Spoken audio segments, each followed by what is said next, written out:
Okay, good evening. This is the information session for the affordable units at Boulevard and Bond in Watertown.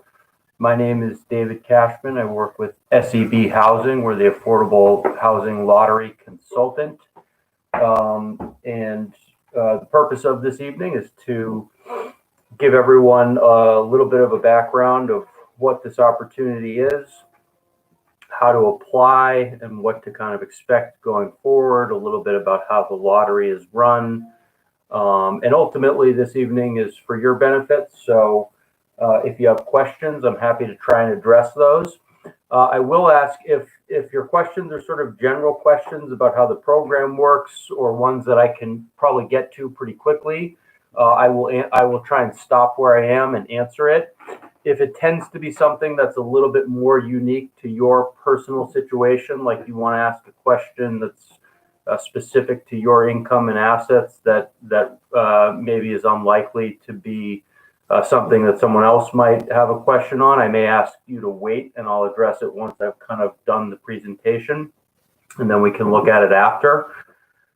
Typically, these presentations go on for about 50 minutes or so. So I think that's what you can kind of expect. And again, the idea here is just to give you a sense of, what this opportunity is and how to apply and next steps. So again, just so you know, my name is David Cashman. I work with SEB Housing. We are not the developer, nor are we the management team, but we are an off-site affordable housing consultant who's been hired by the management or by the developer to help them run a lottery, which eventually will happen, and to market this opportunity and to interact with applicants who apply, to answer questions that they have, and to ultimately make decisions about who is and who isn't eligible for this opportunity. And it is a great opportunity. If you haven't already, I would recommend that you just take a look at the Boulevard and Bond website. Again, that's separate from SEB's website, so maybe you've already been to our website, and if you have, great. And if not, you could definitely check it out. It's www.sebhousing.com, and you can read a little bit more about this opportunity and access the information packet and application. But separately, Boulevard and Bond also has a website, and so you can just Google that and find it pretty easily. And if you go on there, you'll see a bunch of photos and really detailed descriptions about this development. It looks to be in a great location in Watertown and be kind of part of a whole community that has a lot of shops and eateries, and there's a Ben and Jerry's, and there's a Shake Shack, and clothing stores, grocery store, Target, banks, a hotel. So there's a lot going on here, and if it's kind of going to be a vibrant community, I think, but also with easy access to Boston or Cambridge or points west. So kind of get a little bit of everything. And as with many new developments, it'll have a lot of new amenities. You'll have outdoor space. There's a game room, a club room, co-working spaces, a fitness center, a roof deck with grills and views of the Charles River. There's an arcade. There's outdoor dining, outdoor entertainment area. So there's a lot being offered here. The affordable units are spread out across. There are 3 buildings that comprise Boulevard and Bond. And so that the buildings presently are expected to be ready in April, May, and August. So there will be a little bit of lag time after we run the lottery before the units are ready. Hopefully that's a good thing. Oftentimes people need a little bit of time before they're ready to just pack up and move. Won't be a lot of time. The lottery is scheduled for, I believe, February 17th. So within a month and a half or 2 months, these units will be coming online. In total, there are 45 units in these 3 buildings at this development that are going to be made available through this opportunity. Now, 30 of the affordable units will be available to households whose income is at or below 80% of the area median income, and 15 units will be available to households with incomes at or below 65% of the area median income. Now, let me just stop there because you may be asking, well, what is area median income? What does this mean? Well, every April, the government through HUD publishes area median incomes for cities and towns throughout the state of Massachusetts and throughout the country. And every city or town is part of an area, and I don't know exactly, how they do the numbers and how they, ultimately decide on what 80% or 65% is, but they publish these numbers each year. And essentially what it means is, and they do it by household size. And so they might say, based on our calculations, a household size of 1 at 80% of area median income will make X, and a household size of 2 making 80% of the area median income makes Y, and so on and so forth. So they do it by geographic area and by household size. Now, the rents you'll see, if you've taken a look at our materials, we list what the rents are, and the rents are different based on the number of bedrooms of the unit that you're applying for, and they're also different depending on whether it's a 65% AMI unit or an 80% AMI unit. Those rents are tied to the area median incomes that HUD publishes. The theory being that a household who makes that area median income shouldn't be spending more than 30% of their pay on rent. You don't need to know that formula or kind of get bogged down in it, but if you're just sort of curious where these rents come from, they're not set by the property. Okay, the property doesn't say, hey, we're going to create 45 affordable units and the rents are going to be X, Y, and Z. That's not what happens. Rather, they say, we have this new development. There's been a lot of work with Watertown, and we've agreed on 45 affordable units. 15 will be available at 65% and 30 at 80%. And SEB, can you tell us what the rents are according to the formula that factors in the HUD numbers? So that's what we do. That's where those rents come from. And the way in which that probably impacts you is just to sort of know that those rents are what they are, okay? And they don't change based on any particular applicant's financial picture. It's just if you are applying for a studio at 65% AMI, the rent is going to be between $1,151 and $1,171. Now, you may be asking, well, why are they slightly different? Why is there a range? The reason there's a range has to do with the fact that in the 3 different buildings, there's slightly different utilities. I don't remember off the top of my head what those differences are. One of the buildings, the hot water is electric, and I think the other 2 it's gas, and that may account for the difference. So it's a range, and ultimately, if you move forward in this process and you are being presented with a choice of available units, the property would tell you, this unit in this building is renting at this, and this unit in that building is renting at that. And that doesn't mean that the higher rents are nicer units. It has to do with utility allowances, and you don't need to sort of go down that rabbit hole, but there isn't a difference in the quality of the units. It just has to do with how much it is expected that you would be paying in utilities. And so ultimately your overall rent with utilities factor in should be the same, regardless which studio unit you choose, whether it's in building 1, 2, or 3. Okay. So there are 10 studio units at 65% AMI, 5 1-bedroom units at 65% AMI. Those are going to be rented from $1,280 to $1,309 per month. There are 19 one-bedroom units at 80% AMI. Those will be renting from $1,525 to $1,554 per month.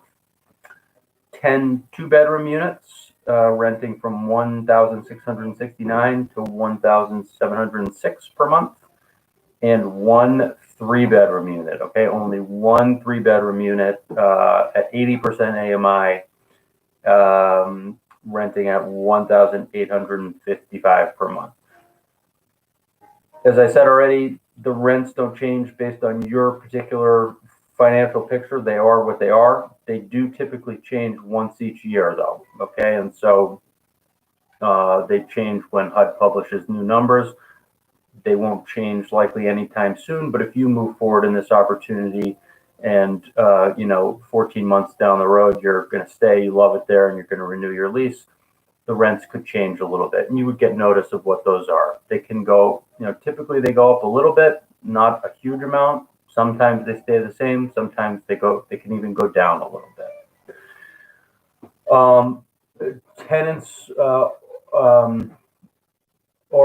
in this program, pay their own rents. Okay, now if you have a voucher, you can use a voucher, but this isn't sort of subsidized housing. This is affordable housing that is made available to households who meet the eligibility criteria, and those households are required and expected to be able to pay the rent on their own. But again, if you have a voucher, you can use a voucher. Okay, you can use a voucher provided your voucher holder will let you use it at this property. But the program doesn't have any restriction against vouchers. Okay, let's talk more sort of broad, generally about the eligibility requirements for this program. And let me just say, you can kind of think about this entire process as two steps. The first step is, if you're interested, you apply, and step one is everything that goes into applying and determination of eligibility and the lottery. And then step two is what happens after the lottery when you get passed over to the leasing office and apply for a lease. Because again, we are not a leasing office. We don't do rental screening. We don't take, we don't look at your credit or tenant history, or if you have a criminal record that wouldn't, meet the landlord's requirements. We don't look at any of that. Okay, so there's a question from Diana. Is AMI percentage directly correlated to a higher income? Well, AMI percentage is income. It's area median income. So 80% AMI is going to be higher income than 65% AMI. Someone who makes over 65% of the area median income, and I'll tell you what that is shortly, wouldn't be eligible for a 65% AMI unit. Someone who makes under 65% AMI could be eligible for a 65% AMI unit and could be eligible for an 80% AMI unit. They could be eligible for both, okay? If you make over 65%, you're not eligible for a 65% unit. If you make under 65%, you're eligible for a 65%, and you may be eligible for an 80%. Sophia, we do not ask about a legal immigration status. That's not a program requirement. I cannot speak to the leasing office. I'm not aware. I don't know. I don't know how most leasing offices address that issue, Sophia, so I can't speak for them. But that is not something that that we are looking at to determine if you're eligible for the program. Speaking of eligibility for the program, what are the eligibility criteria? So probably comes as no surprise that as these are affordable units and the rents are substantially below what they would be and what they are on the market for these similar, for similar units just like these, that to be eligible, households must have income and assets that qualify that are under the amounts that are allowed. by the program.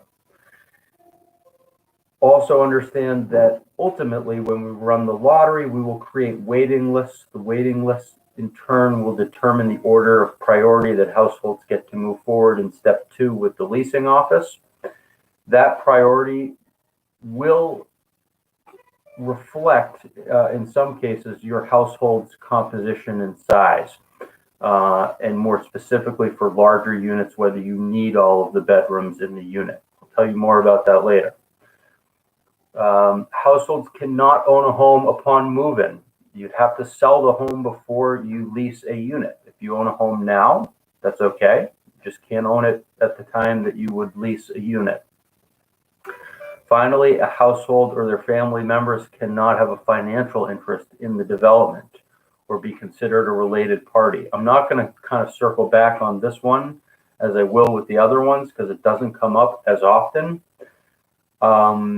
But essentially, if you are, I think it's very rare that someone would have a financial interest in the development, but if you do, that would disqualify you. What does occasionally happen is someone may be a related party, so they could be a brother, a mother, a friend, a sibling of someone at Boylston Properties, which is the developer, or of Blvd Management Company, which is the company that's going to manage this. So if you are related to someone at either of those places, Boylston Properties or Blvd Management Company, you would need to disclose that in your application, and ultimately that could disqualify you. And the theory being that, if a friend of someone at Blvd who's working on this is in the lottery, that could create a appearance of impropriety, like maybe they're getting a favor or preferential treatment, and the program doesn't want to allow that.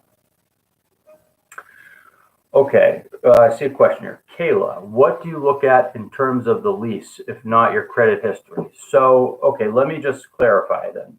So, Kayla, we, SEB Housing, are not doing any lease screening criteria. Now, the property management company, Blvd, they will look at, they will do a lease screening. I don't know exactly what their criteria is, okay? It probably factors in credit. It probably factors in some tenant history. I'm merely saying that we, SEB Housing, when we review your application for this opportunity, should you submit one, we are reviewing it to determine whether you're eligible for the program, okay? But eligibility for the program doesn't necessarily mean eligibility for a lease. That's a second part of this process. It's a second step. So someone could be perfectly eligible for this program, but be ineligible for a lease because maybe they've committed some horrible crime, in their history, and that would disqualify them for the management team's criteria. We're not asking for that information. We have no idea.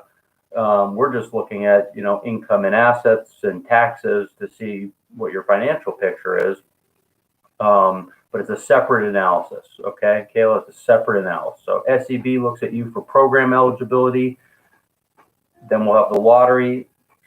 You may be passed on if you're, have a high enough waiting list position to the leasing office, and then they would do their lease screening criteria.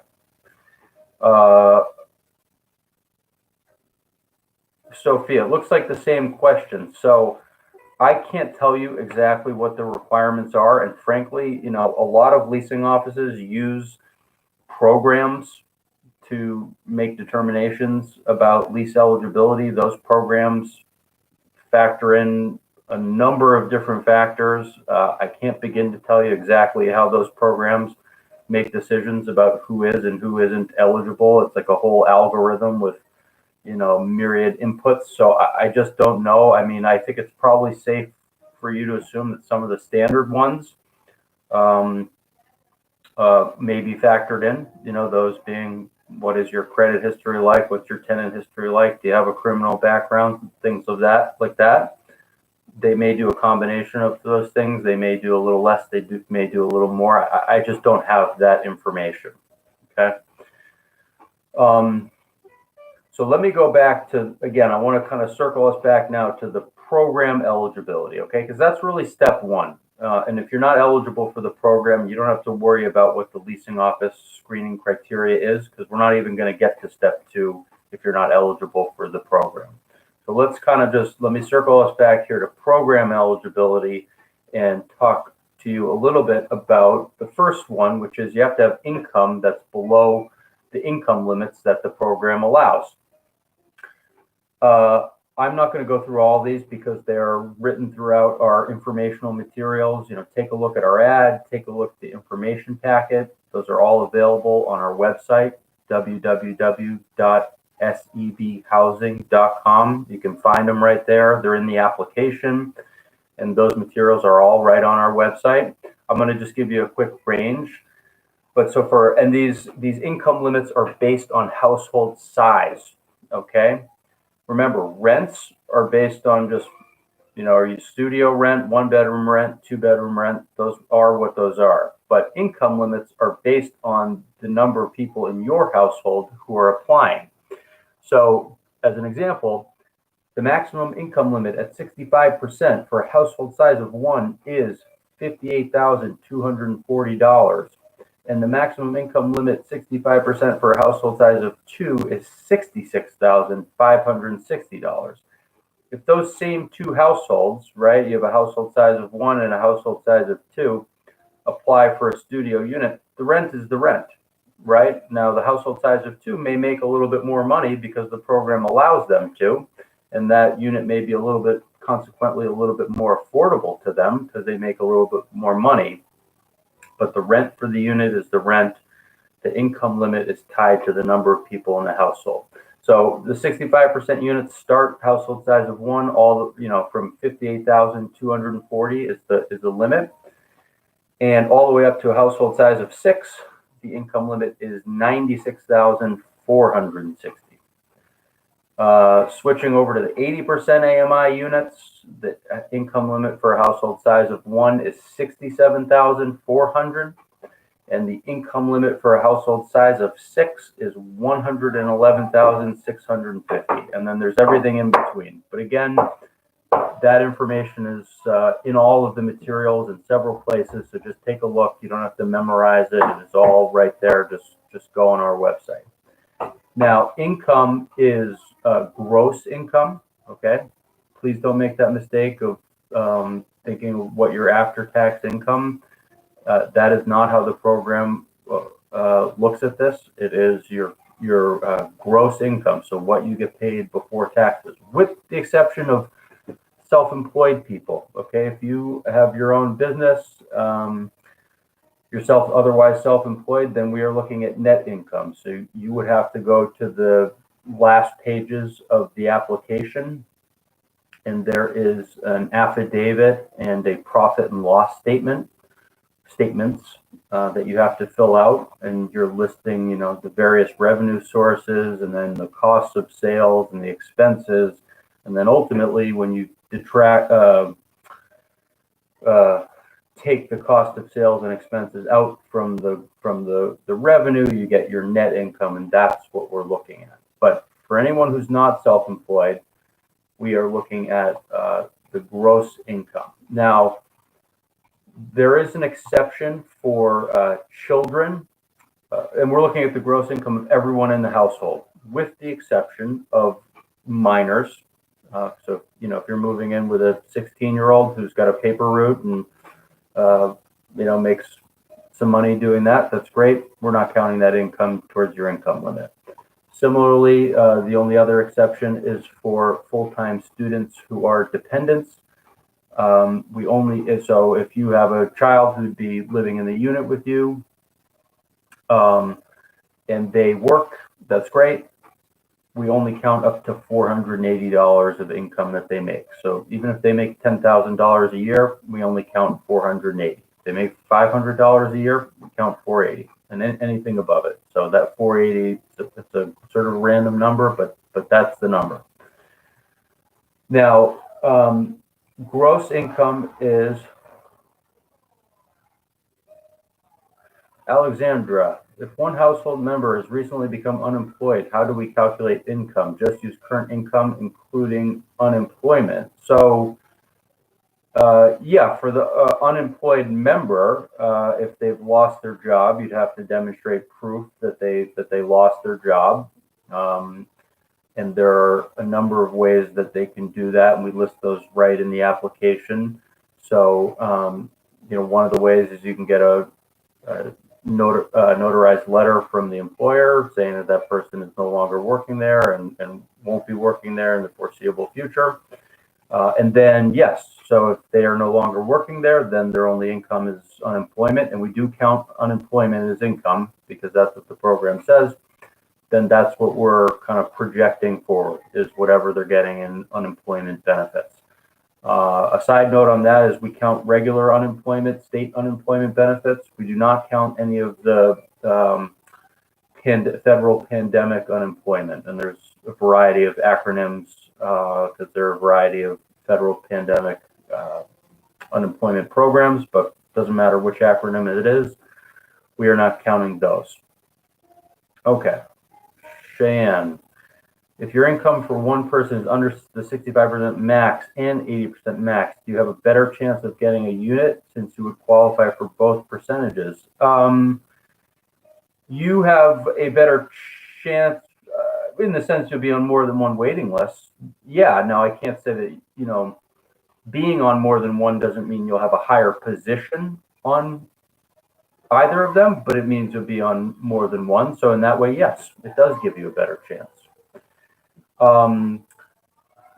Income, like I said, income is everyone who's going to be on the lease, everyone who's living or who will be living there full time or primarily, whether they're on the lease or not. And income is counted rather expansively in this program. Please take a look at the income chart on page 7. You have to fill it out, but just take some time when you're completing page 7 of the application, which lists a variety of income sources that people have. The kind of most obvious one is your employer, and that's where we start. And you have to provide pay stubs from your employer, the most recent 5 pay stubs. But there are other sources of income that people have too. And if you have other sources of income in this day and age, a lot of people do. Maybe they have a side job where they make a little bit of money. They could be self-employed as a side job, and that counts. They could be collecting child support or unemployment, which is talked about, which counts. They could be getting workman's compensation or periodic payments. That's one that sometimes kind of comes up actually more often than you might think. You have a friend or family member who's sort of a benefactor who provides, weekly or bi-weekly payments to help you out. That's great. That's income. Okay, that's income. Now, if it's once in a great while, then that probably isn't going to count. But if you're getting, recurring gifts from a friend or family member or anyone, that would count as income. Allie, if I received unemployment during the past year but no longer receive unemployment, do I need to include this income in the application? So there is documentation that you'll see in the application you have to provide relative to showing that you're not receiving the unemployment anymore. And if you're not receiving it and there's no benefits left, then we wouldn't count it. If you've received it recently and there is sort of any entitlement to benefits left, we may have to count some of it. But again, if you're no longer receiving it and you have documentation of such, then we would not count that. Okay, Sophia's question looks similar. Someone received unemployment, but benefits ended, and they currently have no income. What documents are needed? So you would go to the application and you would need to provide documentation showing that you are no longer receiving unemployment. So you should have something official. indicating that you're no longer receiving unemployment, and a history of what your unemployment payments were and when they started, and a number of other details. Additionally, if someone has no income now, then you would also need to provide a statement to that effect. Okay, and that is right in the application. And you have to, I just want to check, and you have to get that notarized. Okay, so if you're not receiving, so you provide your documentation that you're no longer receiving unemployment, and then you would also write out a notarized statement that you are not receiving any earnings presently. Okay, so just going back to income again. So there are various sources of income, and I think the kind of key thing there is just take some time when you fill out the table in the application, because there are various sources of income, and some of them are kind of the obvious ones, like the income you receive from a job that we would think of, but some of them are maybe a little less obvious, like periodic payments from or recurring gifts from a friend or family member, which also count, or unemployment. So just make sure that you go through that and list all of those. Now, there's no minimum income limit in this program, okay? There's a maximum income limit, and we just talked about those, and we talked about, that there's maximum income limits by household size at the 65% AMI level and at the 80% AMI level. And how if you're over those, you may not be eligible for certain units, or if you're over 80% for this opportunity, period. Okay. There's no minimum income. So there's no program rule that says someone has to make X to be able to move forward in this program. However, the leasing office does have a minimum income threshold that they require to rent to someone, and they do that because they do that on their market rates too. And the threshold that they use is 40%, or 2.5 times. So someone's income must be 2.5 times the rent in order for the management team to be willing to lease, rent a unit to that person. Again, they do this on the market rate side and on the affordable side, as really virtually every property does, because the property wants to make sure that the person they're renting to has, sufficient income to afford the rent. Now, totally disregard this if you have a voucher. If you have a voucher, this is not applicable to you. You don't need to worry about it. But if you don't have a voucher, then this will apply to you. And so what that means in terms of actual numbers is, for a 65% studio unit, someone would need to make a little over about $34,500. One bedroom unit at 65%, someone would need to make about $38,400. For a one bedroom unit at 80%, someone would need to make about $45,750. A two bedroom unit, they'd have to make a little over $50,000, and for a three bedroom at 80%, they'd have to make about $55,600. Okay, again, those are in the information packet, so you don't need to scribble those down or try and memorize them. You can just look at the information packet. It's in the application too, so you'll see it when you're filling out the application. And so essentially what that does is, that means for this program, there's kind of this slice, right? And so you have to be under this level, which is the program income limits, to be eligible. But then you have to also be above this floor to demonstrate to the leasing office that you'll be able to pay the rent. Again, this floor does not apply if you have a voucher. Another thing about this floor is that if you have assets, maybe you're a little bit under those income thresholds, but you have a lot in assets. And by the way, there's no asset limit. So you could have you could have $500,000 or whatever. You could have a lot, theoretically. Okay. I'm not saying someone does, but someone could. And that's not going to disqualify them for this program. And if that person who is, maybe someone is on fixed income and they're just, getting a pretty small amount, but they have a lot in assets, well, they could make up for the deficiency in income in assets. Okay. So when we're doing a minimum income analysis, we will also look at someone's assets if they're not above the income floors just based on their income.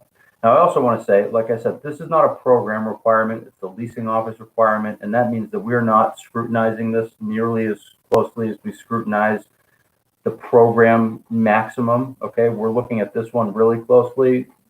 The minimum, we're looking at it, but we're not scrutinizing it really closely because ultimately that's the leasing office's call. They're the ones that make that determination.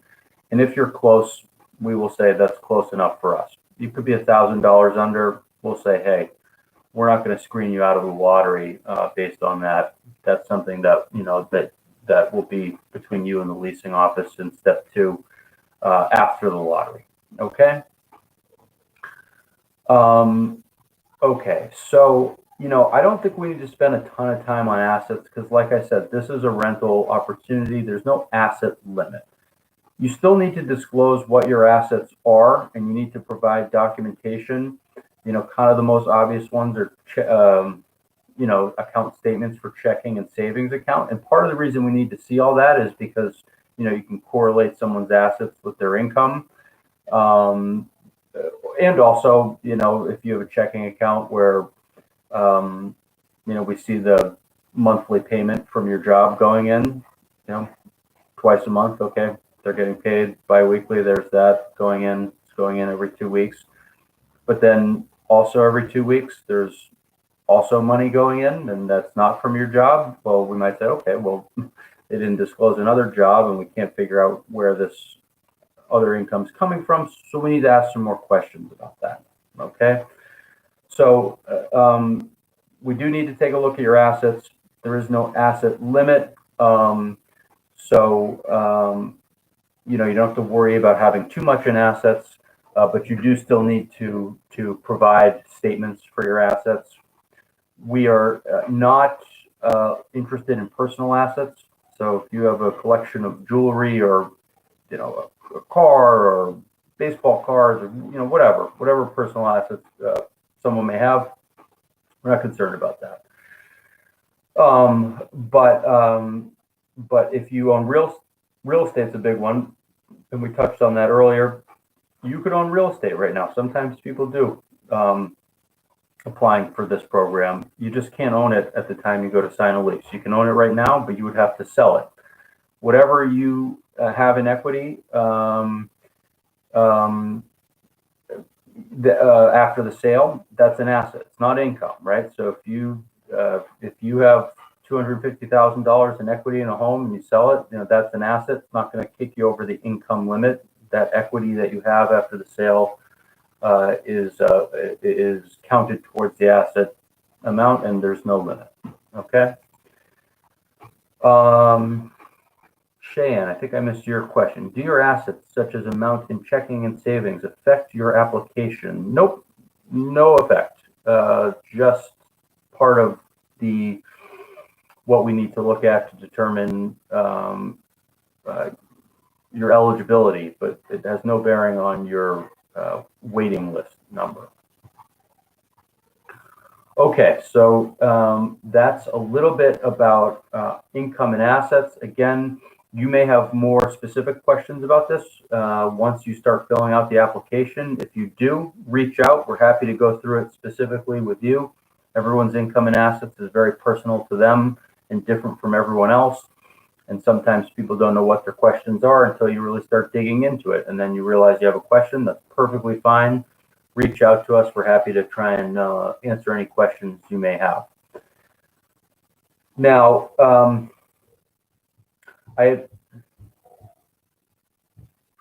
okay, Allie, is there any priority for handicap accessible units? The answer to that is yes, because there are, let's see here. One of the 65% studio units is accessible. One of the one-bedroom 65% units is accessible. One of the 80% two-bedroom units is accessible.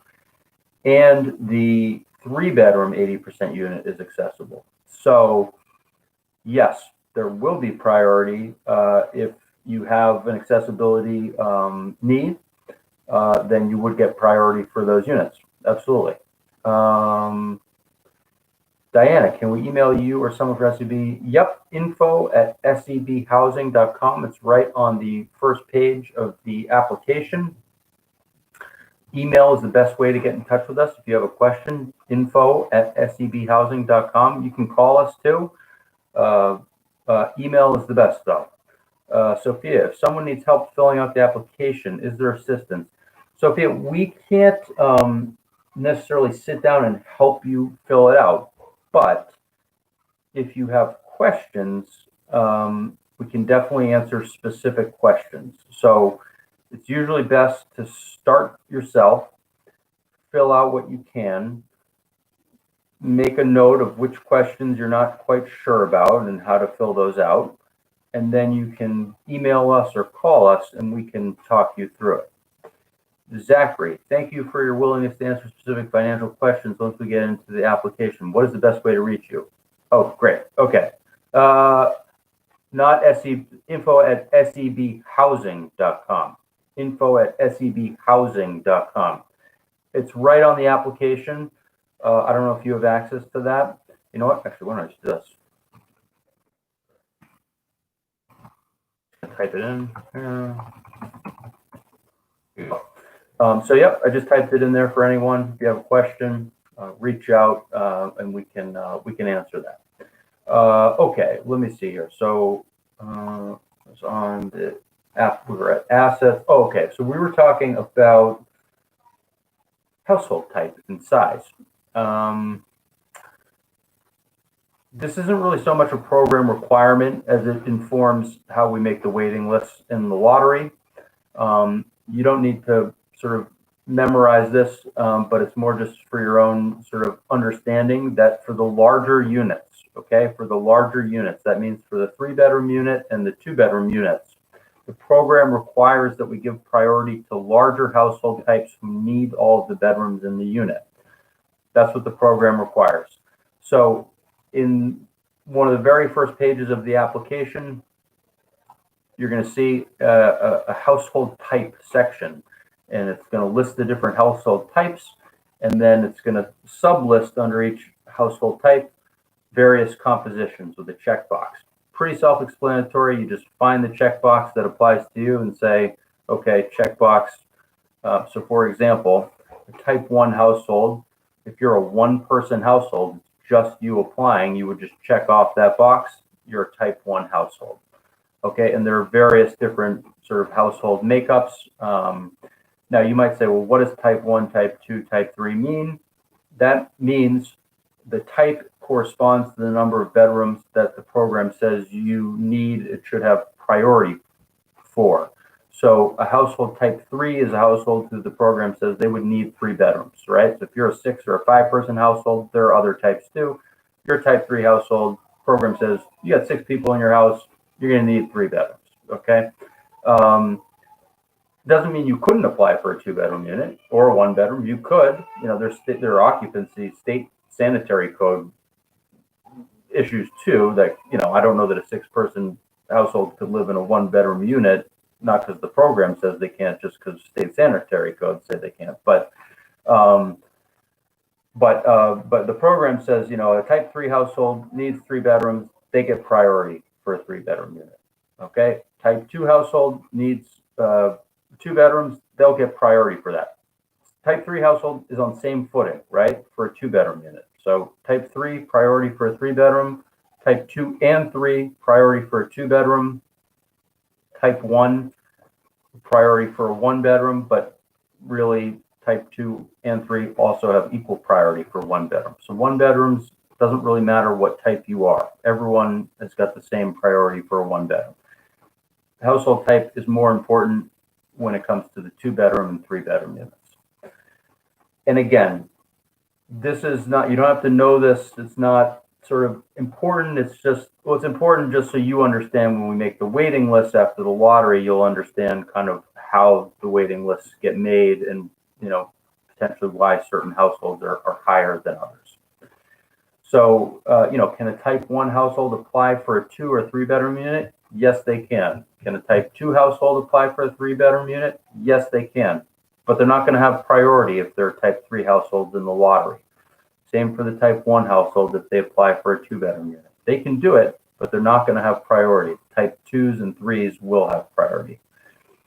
Diana, good question. Thank you for asking that. Yes, you can apply for multiple units that you qualify for, and you should. You should. I can't emphasize that enough.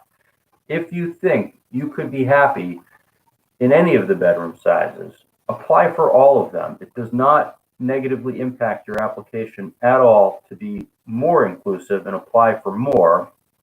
The worst thing that can happen is we could say, all right, you applied for all of them, you're eligible for the studio 1 and 2, but you don't have enough, you don't meet the minimum income for the 3 bedrooms, so we're not going to enter you onto those waiting lists, but we'll enter you onto the other 3.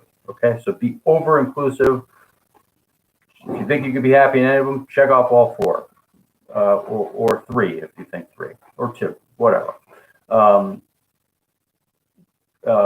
the other hand, if you only check off that you're interested in, let's just say, a 1-bedroom unit, but then the lottery happens and you kind of think, oh, geez, I wish I had applied for a 2-bedroom unit. Those look kind of nice. I could use a little extra space. We can't necessarily just put you on the 2-bedroom list because that would not be fair to the other households who did apply for a 2-bedroom. I mean, we could probably put you on the bottom of that list, but now you've kind of lost some of the opportunity that was available to you from being in the lottery. So, if you change your mind later, yes, you could apply for a different bedroom that you didn't apply for, but you're not going to get the advantage of that you would get from having been in the lottery. So check off more, or check off as many as you think you could possibly be interested in, because there's no downside to doing so.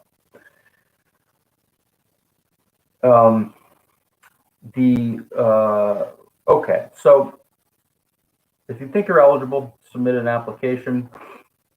Submit it earlier rather than later. This is not like a test where you get to submit it and once you hand it to the teacher, you can't take it back and it's done. It's not like that at all. So if you submit it and there's anything missing or that needs clarification, we'll send you an email with a specific checklist. You can look at it and say, oh, okay, yeah, I got to go get that. And then you provide it, and maybe something is still missing, and then you go back and get that, and then great, and then you're done. But I will tell you that the vast majority of households do not submit a 100% complete application on the first try. So it is really in your best interest to get your application in earlier rather than later. I'm not encouraging you to submit a grossly incomplete application, but if you think it's pretty close and you feel pretty good about it, don't wait 10 days while you try and maybe get one last thing that you might think is necessary but you're not sure. Just submit it. Okay, just submit it earlier rather than later. And the reason for that is because sometimes you might even submit an application that's totally complete according to the letter of what's in the application, but something that you submit requires further explanation and further documentation, and now you've got to go get that. So let me give you an example. You provide all of the bank statements that are required, but we see deposits into your checking account that can't be explained from a job or anything else you've told us about, and so now we need you to provide further documentation about where those deposits into your checking account come from. So now you've got to go get that, right? So there's a lot that's required. We're not trying to make it difficult. This is what the program requires. It's a thorough analysis of your income and assets. But that means that a lot of documentation is required. And even if you're super diligent and you get absolutely everything that is required, even then, sometimes those can raise further questions. So the moral of this story is don't wait till the 11th hour to submit. Get it in sooner rather than later. Okay, Kayla, if you need more space in the future and you're able to renew your lease, are you able to get bigger affordable unit if there is one available? So it kind of depends, like if there's for certain situations, like if you have a kid or something and you need a bigger unit, then you may be able to transfer to a bigger unit without having to get back in line.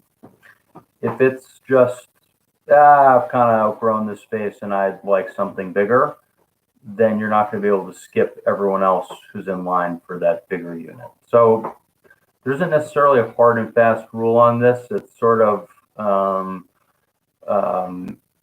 if something has happened like a child, then usually, you could be allowed to move into a bigger unit without having to get back in line. But if it's just kind of, it would be nicer for you, then that's, preference isn't going to be made available to you.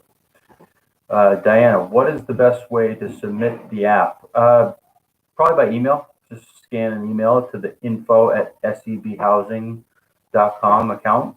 You can fax it, you can drop it off. We have a 24-hour drop box. You can mail it, but scanning and email is the best.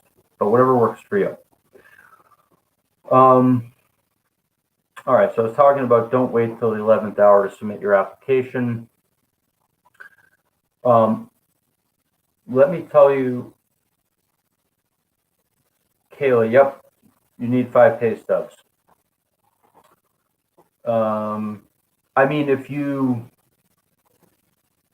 If you haven't been there that long, then submit what you have.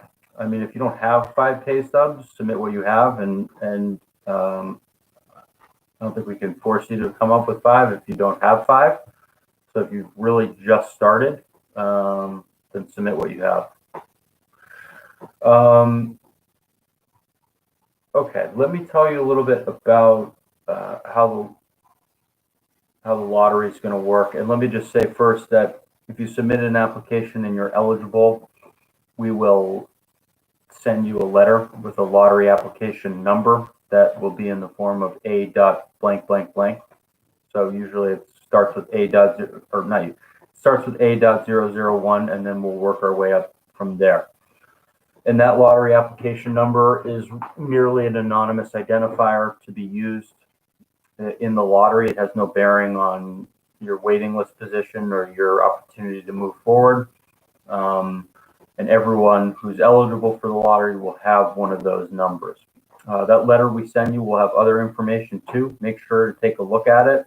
It'll have all the household members that you listed on your lottery application, the bedroom sizes that you applied for, whether you indicated need of a disabled accessible unit, etc. So please make sure you review that, and if there's anything that's not accurate, let us know, because we'll be using that information to make the waiting list. And if you accidentally checked off that you were a type 2 household, but you're in fact a type 3 household, well, we need to know that before we run the lottery, not after. Okay, so please read that letter that we send you carefully, just to make sure that it's accurate. Night of the lottery. Okay, the lottery will be on February 17th. It'll be same as we're doing here. Okay, so it'll be via YouTube and conference call, and there will be one drawing. Okay, there will be one lottery drawing, and it will have every single household who is eligible for the lottery. Now, ultimately, after the drawing, we'll create waiting lists, and there'll be a number of different waiting lists. But there's just one big lottery drawing with every household who's eligible for the lottery. Now, many people, when they think of lotteries, they think of winners and losers, and what if you don't get picked, or maybe you won't have a position on a waiting list, and the usual things that people often think of in lotteries. And that's not how these lotteries work. Okay, so I want to be very clear on that. Every household will be picked.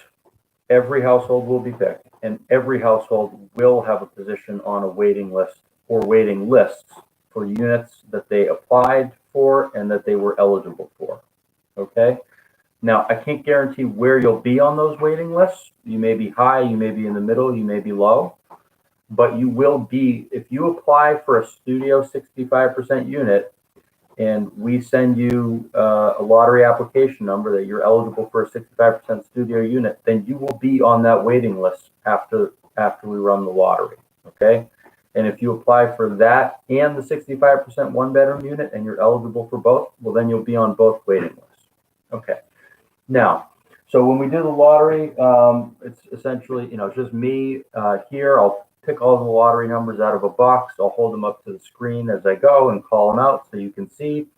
Now, I should tell you that in a way, it can be a little bit anticlimactic, and that's because as I'm pulling the numbers out of the box, you don't know exactly what it means. And you don't know exactly what it means because I've mixed in every single household that was in the lottery. Doesn't matter what household type they were, doesn't matter what unit sizes they applied for, it doesn't matter if it was a 65% unit or an 80% unit, okay? So, and as we talked about before, there are certain priorities that have to be given, and priorities based on household type for those larger units, based on need of an accessible unit, okay? So,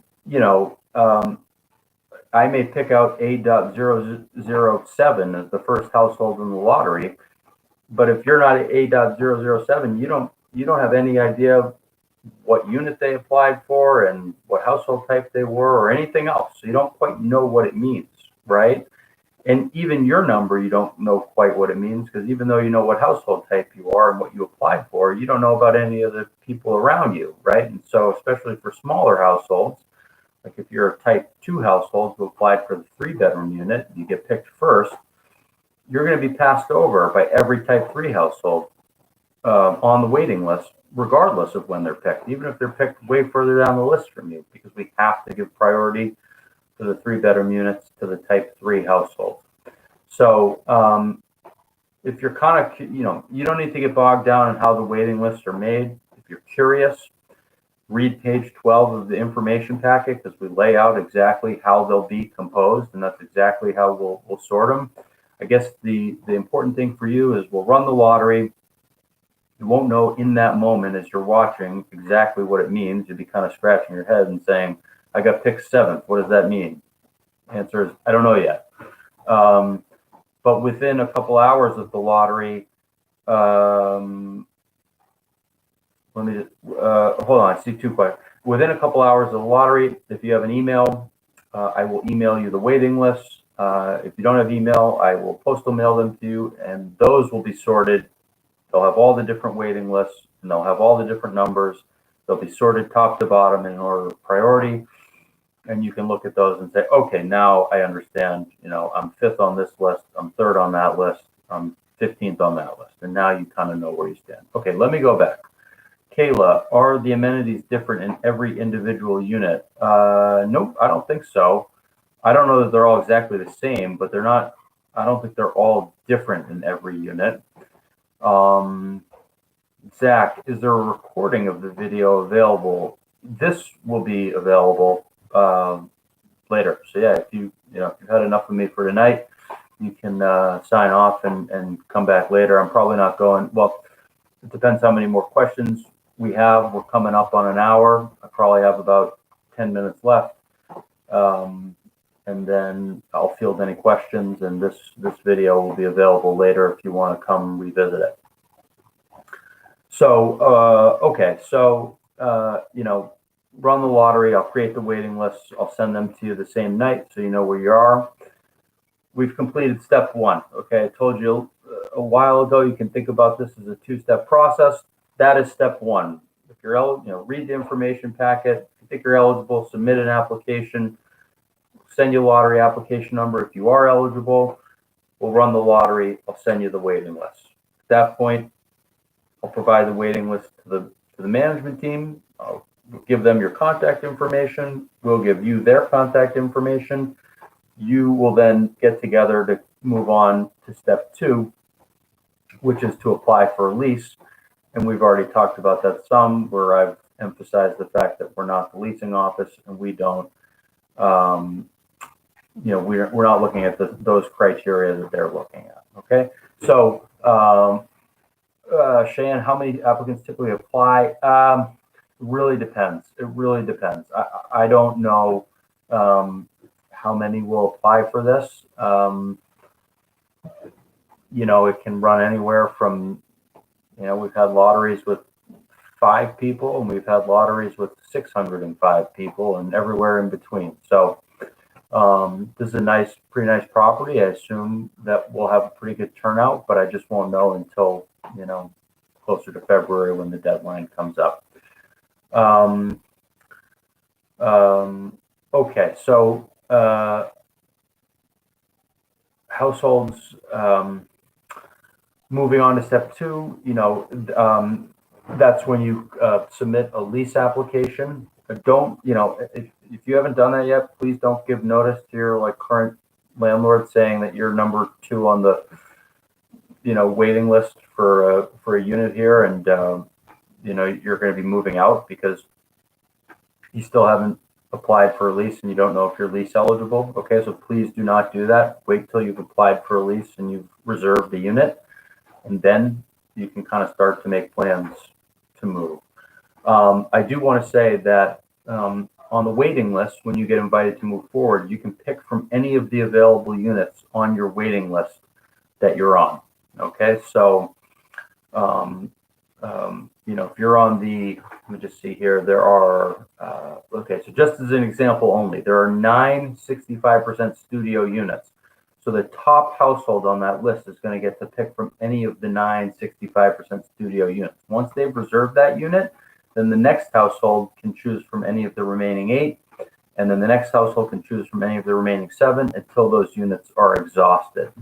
And those units, maybe they're going to be in different buildings, they'll be on different levels, they're going to be different, they're going to be ready at different times, and that's okay. And that's some of the benefit of having a higher waiting list position, is maybe you're not actually ready to move right away, and you say, hey, I want the studio unit that's going to be ready last, because that kind of coincides with when I need to move out of my current spot. You can do that. Okay, there's no sort of correlation between where you are on the waiting list and the specific unit you need to pick. You can pick from any of the available units on your waiting list that haven't been reserved.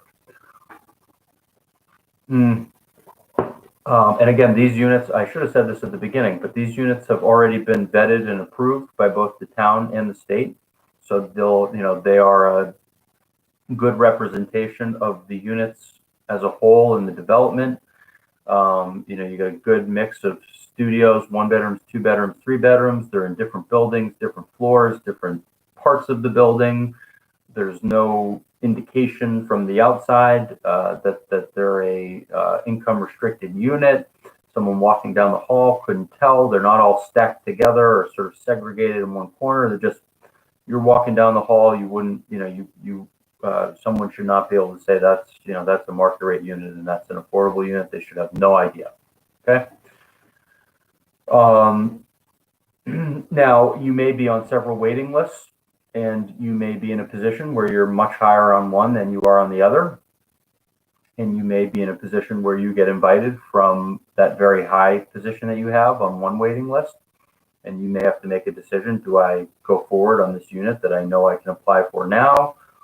Or do I want to pass on this opportunity and hold out for this other unit on a different list, even though I don't have as good of a waiting list position? You may want to take that risk. You can't sort of hold a unit here, on this list and hope that this invite's coming. You can't sort of hold it off to the side. So, once you get an invite for a specific unit, you either need to move forward or pass on that unit opportunity, but you can't sort of hold it off on the side while you wait and see what happens with your position on other waiting lists. Similarly, if you have a really high position on, let's say, the studio 65% list and a lower position on the studio 65 1-bedroom list, and you get invited from the studio list, you can't then reserve a 1-bedroom. You can only reserve the 1-bedroom if and when you get invited from that list. Okay, so the property is going to be going list by list and inviting people. And when you get invited from a particular list, you can reserve a unit from that list. You can't reserve units from other lists, even if you're on other waiting lists. until you're invited from that other waiting list. How long do the waiting lists generally take? It really just depends on how many people are on them and how quickly the management team is able to move. Blvd has done a number of these before, so they may invite big batches of applicants to come in and apply at once. And if they do that, they should be able to get through them fairly quickly. I can't tell you exactly how long it'll take. It kind of depends on too many factors that I just don't know at this time. But you can always reach out to them after the lottery and say, hey, when do you think you're going to be inviting from such and such list? Can you give me an idea? I'm trying to make plans. That's absolutely something you can reach out to them and find out. And then as long as you move into a unit before August 17th, 2021, then you're kind of done. You don't have to, do anything with your application. There's no renewal or update that's required. If you do end up selecting a unit that's going to be ready after August 17th, you may be required to do an update of your file, just because at that point, all the stuff that you've given us will kind of grown old or become stale, and it'll be, your circumstances could have changed, and maybe your financial picture went up since then. So just do keep that in mind. I mean, I think a bunch of the units are going to be ready in April and May and beginning of August. But if you do select a unit that won't be ready until after August 17th, you may have to do a little update of your file just to make sure that you've maintained eligibility in the months that went by since the lottery. Okay. If you do end up renting a unit and you elect to stay in that unit for a second year or third year or fourth year and so on and so forth, you do have to recertify each year. Okay, you have to show that you've maintained eligibility for the program. I know that's probably not what you're hoping to hear, but you will have already done it once, so you kind of know how it goes. If you just kind of collect the documentation that's required and keep a file throughout the year, then you'll have everything ready, and so it won't feel like a mad scramble to do it. If we're involved, we may even have some documentation that can be reused. And the other thing, the good thing, is that the program allows for a substantial increase in your income, and you can still be eligible. So as an example, for the 80% units, if you're a household size of 1 initially applying now, you can make up to $67,400. If you make more than that, then you're not eligible. But if you hypothetically were in a unit now, which obviously no one is because we haven't even run the lottery, but just as a hypothetical, if you were already in a unit now and you were recertifying because you wanted to show that you maintained eligibility and you were going to renew your lease, you could make up to $94,360. So that's almost a $30,000 increase, and you can maintain program eligibility. Okay, Cheyenne, did you say units will be available in April, May, or August? I said all three because they're in 3 different buildings, and the buildings will be ready at slightly different times. So some units will be ready in April, some units will be ready in May, and some units will be ready in August. Is there any expediting process what the earliest eligible applicants can move in? There's nothing I can do. I mean, we have to run the lottery, and that's going to happen in February, and the buildings are going to be ready when the buildings are ready. And we don't have any control on that. I think the most, and you don't know where you are on the waiting list, so I'm not quite sure what to tell you. I mean, I think if you have a high waiting list position, you try and select one of the earliest units that's available. But beyond that, I'm not sure, unfortunately, that there's any expediting that can be done.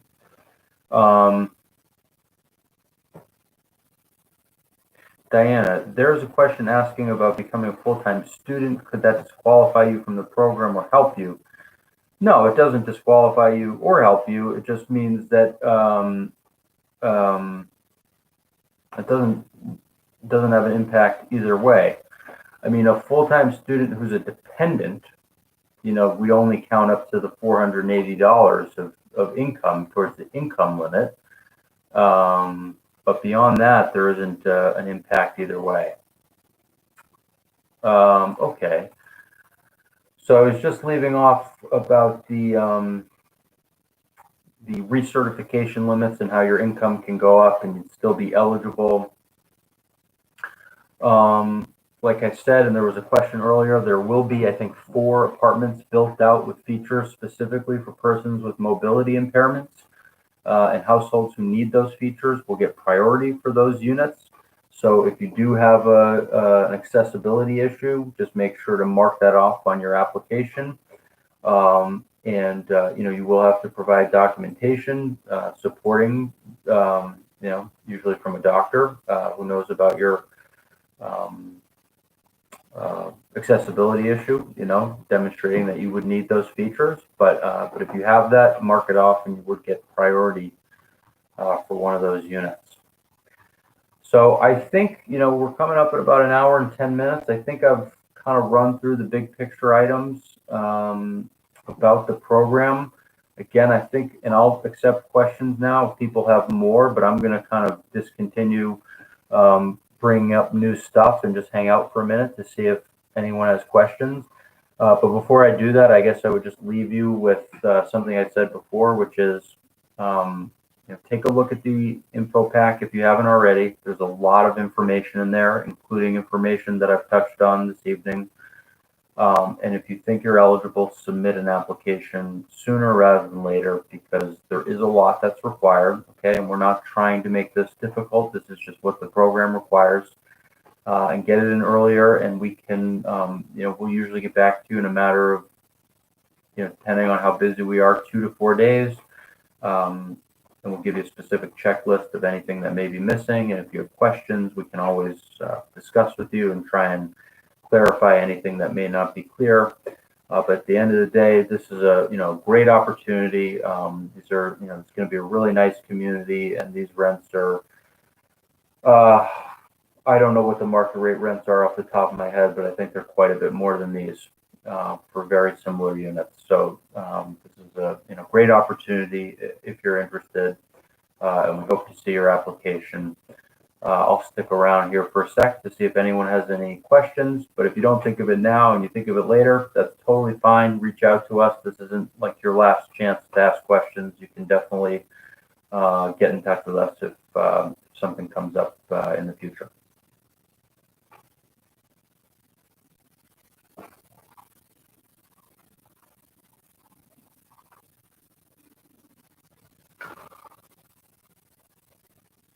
All right. I don't think I see any questions. So thank you, everyone. You've asked some really good questions. I like having people ask questions. Certainly makes it more interesting for me. I hope this was helpful. I hope you all have a great evening, and take good care.